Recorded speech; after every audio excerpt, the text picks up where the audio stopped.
ஆற்றலும் ஆர்வமும் இருந்தால் வெற்றி நிச்சயம். கல்லூரி விழாவில் ஈரோடு மகேஷ் பேச்சு.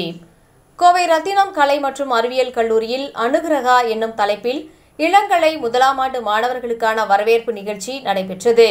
ரத்தினம் கல்வி குழுமங்களின் தலைவர் மதன் செந்தில் தலைமையில் நடைபெற்ற நிகழ்ச்சியில் துணைத் தலைவர் நாகராஜ், தலைமை செயல் அதிகாரி மாணிக்கம் ஆகியோர் முன்னிலை வகித்தனர். நிகழ்ச்சியில் தலைமை உரையாற்றிய கல்லூரி தலைவர் மதன் செந்தில், கல்லூரி வளாகத்தில் மாணவர்களின் விளையாட்டு திறமைகளை ஊக்குவிக்கும் விதமாக உயர்தரத்திலான விளையாட்டு மைதானங்கள் இருப்பதாக தெரிவித்தார். அதேபோல மாணவர்கள் நவீன தொழில்நுட்பங்களுக்கு தகுந்தபடி தங்களது திறன்களை வளர்த்துக் கொள்ள வேண்டும் என்று கூறிய அவர், கல்லூரி வளாகத்தில் உள்ள வகுப்பறைகளை உயர்தரத்திலான நவீன அமைப்புகளுடன் விரைவில் மாற்றம் செய்ய உள்ளதாக தெரிவித்தார். விழாவில் சிறப்பு விருந்தினராக நடிகரும் எழுத்தாளரும் தன்னம்பிக்கை பேச்சாளருமான ஈரோடு மகேஷ் கலந்து கொண்டு பேசினார். அப்போது பேசிய அவர், வாய்ப்புகளை மாணவர்கள் சரியாக பயன்படுத்திக் கொள்ள வேண்டும் என்று கூறிய அவர், மாணவர்களுக்கு எப்பொழுதும் பசி என்னும் தேடல் மற்றும் ஆர்வம் இருந்தால் வாழ்வில் வெற்றி நிச்சயம் என தெரிவித்தார். கல்லூரி காலம் வாழ்க்கையின் மிக முக்கியமான காலம் என குறிப்பிட்ட அவர், இந்த நாட்களில் நண்பர்களை தேர்ந்தெடுப்பதில் கூடுதல் கவனத்துடன் இருக்க வேண்டும் என கூறினார். விழாவில் முன்னாள் இந்திய கால்பந்து அணியின் கேப்டனும் ரத்தினம் ஸ்போர்ட்ஸ் எக்ஸலன்ஸ் மையத்தின் இயக்குநர் ராமன் விஜயன், கல்லூரி முதல்வர் பாலசுப்ரமணியன், கல்லூரி துணை முதல்வர் சுரேஷ், ஆய்வுத்துறை புல முதன்மையர் சபரீஷ், முனைவர் ஹேமலதா மற்றும் துறை தலைவர்கள், பேராசிரியர்கள், பெருமக்கள் ஆகியோர் கலந்து கொண்டனர்.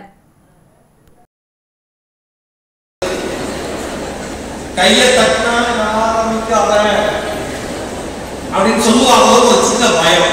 அதனால மனசுக்குள்ளேயே ரசிச்சுட்டு அமைதியா உட்காந்து எதுக்கு இப்படி ஒரு பெர்ஃபார்மன்ஸ் அப்படின்னா, அவங்க எல்லாருக்குமே சொல்றேன், மகேஷா இருந்தா ஈரோடு மகேஷா மாறுனதுக்கு காரணம், தொலைக்காட்சியில வந்ததுக்கு காரணம் எல்லாமே என்னுடைய கல்லூரி நாட்களிலும் பள்ளி நாட்களிலும் இந்த மாதிரி மேடைகளை சரியாக நான் பயன்படுத்திக் கொண்டதால் மட்டுமே இன்றைக்கு ஒரு கல்லூரியினுடைய முதலாம் ஆண்டு மாணவர்கள் வரவேற்பு விழாவில் நான் சிறப்பு விருந்தினராக ஆப்பர்ச்சுனிட்டியை பயன்படுத்தி ரொம்ப நேரம் சேர்ந்தேன் சார். ஒரு வார்த்தை சொன்னார், பசி உனக்கு இருக்க வேண்டும். இவ்வளவுதான் அருமையா. இது நீங்க இந்த யூஜி முடிச்சு போற 3 வருஷம் மனசுல வச்சுக்கலாம்.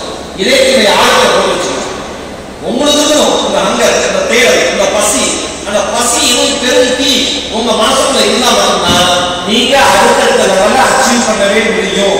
நீங்க நிறைய பெற்றோர்களை பார்க்கிறேன், வசதியான பெற்றோர்கள் இருக்கீங்க, இல்ல நடுத்தர வசதியோட சில பேர் இருக்கீங்க, இல்ல வசதி குறைந்த பெற்றோர்கள் இருக்கீங்க.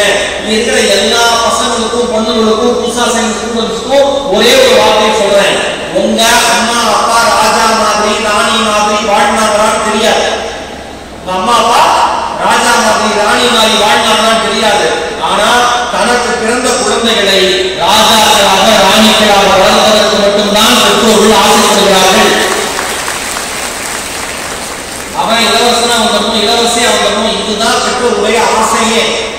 இங்க இருக்கிற ஒவ்வொரு பெற்றோர்களும் நிறைய பேர் எனக்கு தெரியும். இப்ப ஏதாவது ஒரு 2 பேரண்ட்ஸ் எழுப்பி உங்க பொண்ணு சேர்ந்துருக்கே, உங்க பையன் சேர்ந்துருக்கான என்ன படிப்புன்னு கேட்டா சரியாக சொல்ல தெரியாது. ஆர்டிபிஷியல் இன்டெலிஜென்ஸ் ஏஐ அப்படின்னு ஒரு அம்மா சொல்ல தெரியல. என் பொண்ணு ஐ சேர்ந்துருக்கு, என் பொண்ணு ஐ சேர்ந்துருக்கு.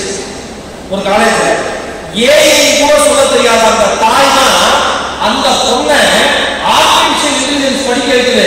இந்த மேஜிக்கு நம்ம ஊர்ல பெற்றோர்களை தாண்டி உலகத்துல யாராலையும் பண்ணவே முடியாது. நீங்க என்ன படிக்கிறீங்க, எங்க போறீங்க, எங்க வரீங்க, எதுவுமே தெரியாது. ஆனா என் உசுறுக்கு நான் உனக்கு உழைச்சுட்டா படிச்சு என்ன மாதிரி கஷ்டப்படாதான் நல்லா மட்டும் ஒன்றா சாமின்னு சொல்ற ஒரு கொண்டு மண்டலத்திலிருந்து நான் பேசுறேன். குழந்தைகள் சாமி